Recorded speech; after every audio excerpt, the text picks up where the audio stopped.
The Soup of the Day dalla 77esima mostra d'arte cinematografica di Venezia con una guest star, perché è arrivato il direttore Alberto Barbera. Buongiorno. Buongiorno a tutti. Come va? Bene? Bene, benissimo. Direi che sta andando. No, dai, siamo tutti molto contenti. Sono tutti molto abbiamo contenti. Già vinto. Abbiamo vinto. No, non mi piace usare il termine scommessa perché si scommette a poker al buio, e qui invece abbiamo fatto dei calcoli ragionati e delle valutazioni ponderate, e quindi era tutt'altro che una scommessa, però comunque è riuscito siamo riusciti a fare quello che volevamo fare. C'era un largo margine di imprevedibilità ovviamente, però tutto ha funzionato bene, non ci sono stati problemi di sorta, sono tutti felici. La cosa più bella che mi rende davvero soddisfatto e contento è che sono tutti felici di essere di nuovo al festival, di essere di nuovo in sala, di ritrovarsi tutti insieme, gente che arriva dai paesi più lontani, dagli Stati Uniti, dall'India, dalla Cina, eccetera. E la dimostrazione che si può fare, basta stare attenti, essere prudenti e rispettare rigorosamente le misure di sicurezza. Beh, siamo stati all'avanguardia per quello che riguarda le indicazioni sul Covid all'inizio, e lo siamo stati ancora una volta per la ripresa, per il cinema che torna nelle sale. Esattamente, era uno degli obiettivi per cui si è fatto il festival, dimostrare che si può riaprire, si può ricominciare non solo a tornare al cinema ma anche a organizzare grandi eventi, che è il grosso problema, no?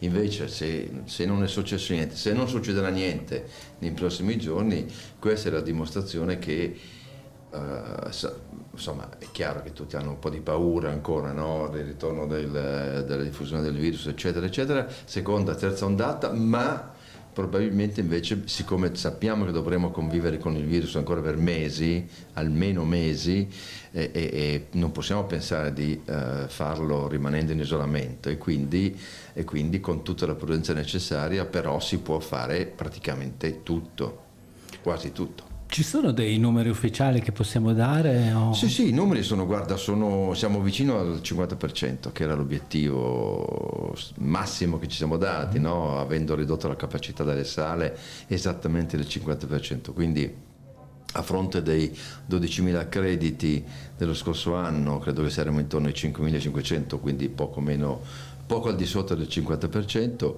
Idem per gli accreditati, idem per il pubblico, che riempie sempre tutte le sale, tutte le sere, le arene all'aperto, che complessivamente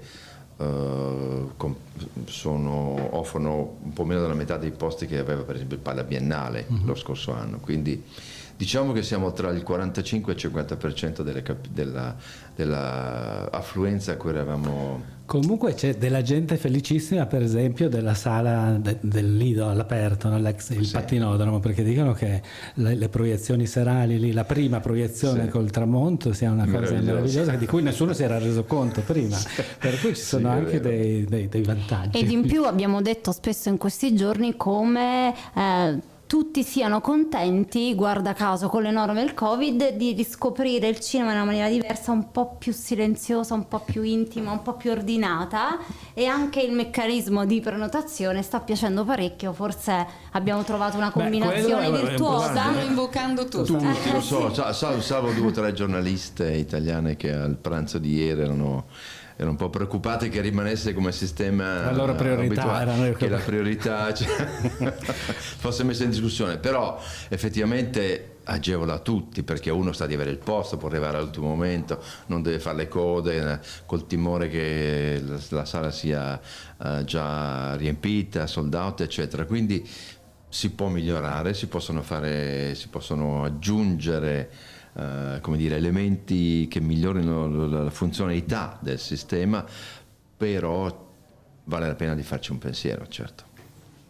Credo che sia anche giusto a questo punto chiederti, secondo l'umore che avverti, sei soddisfatto anche da altri punti di vista, non solo da quello dell'organizzazione? Guarda, sono estremamente soddisfatto per il modo in cui è stato accolto il programma di quest'anno, la selezione sia del concorso principale che di Orizzonti, perché intanto non c'è stato nessun film che sia stato rifiutato in blocco o giudicato non adeguato alla Mostra del Cinema di Venezia, proprio nessuno, cosa rarissima perché ogni anno c'è qualche capro espiatorio, no? Quest'anno non è successo. Sta andando benissimo anche Orizzonti, altissimo indice di gradimento. Ci sono state delle sorprese, ma ci sono sempre, naturalmente, finché mi aspettavo andassero meglio, che sono andati magari un po' meno bene, o viceversa. Discrepanze notevoli tra l'accoglienza, per esempio, della stampa italiana o europea e quella anglosassone sul giudizio dei film. Ci sta, sono differenze culturali che esistono e non possiamo nascondercelo. Però, ripeto, la maggior parte dei film hanno avuto un'ottima accoglienza e quindi mi sembra anzi che il giudizio complessivo sia che questa sia un'edizione di alto livello complessivamente. Riguardo ai film di Orizzonti, ieri abbiamo ospitato Gianluca Guzzo, il CEO di My Music, che si diceva che i numeri dell'online sui film di Orizzonti sono incredibili, no? Sono esplosi, 1500 iscritti a proiezione. È vero. Sì, è abbastanza sorprendente, però devo dire, ecco, la cosa più difficile, come sapete, ogni anno è far percepire ai critici, al pubblico, agli accreditati l'interesse di questa sezione, che sta però crescendo anno dopo anno, cresce il profilo, cresce l'attenzione e forse quest'anno abbiamo raggiunto un livello finora mai toccato. Devo dire che tra le cose di cui avevamo parlato prima che iniziasse la mostra era la presenza massiccia di donne registi o donne protagoniste, che finalmente provava che il criterio delle quote rosa non era il criterio giusto, ma che si doveva aspettare la qualità. E io direi che la stiamo vedendo. Ci sono i film che più hanno commosso e mosso le coscienze, sono stati spesso quelli con i film di donne, sulle donne, su percorsi dolorosi ma importanti.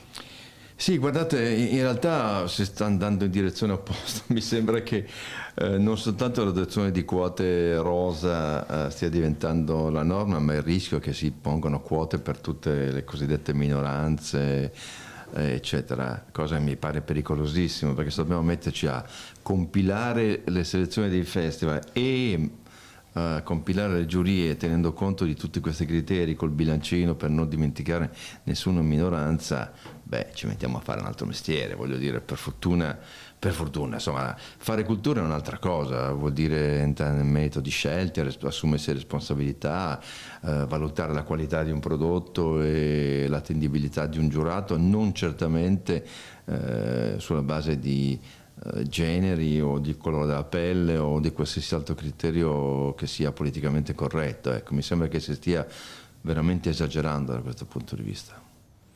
Ti lasciamo andare perché la tua, come dire, assistente, diciamo.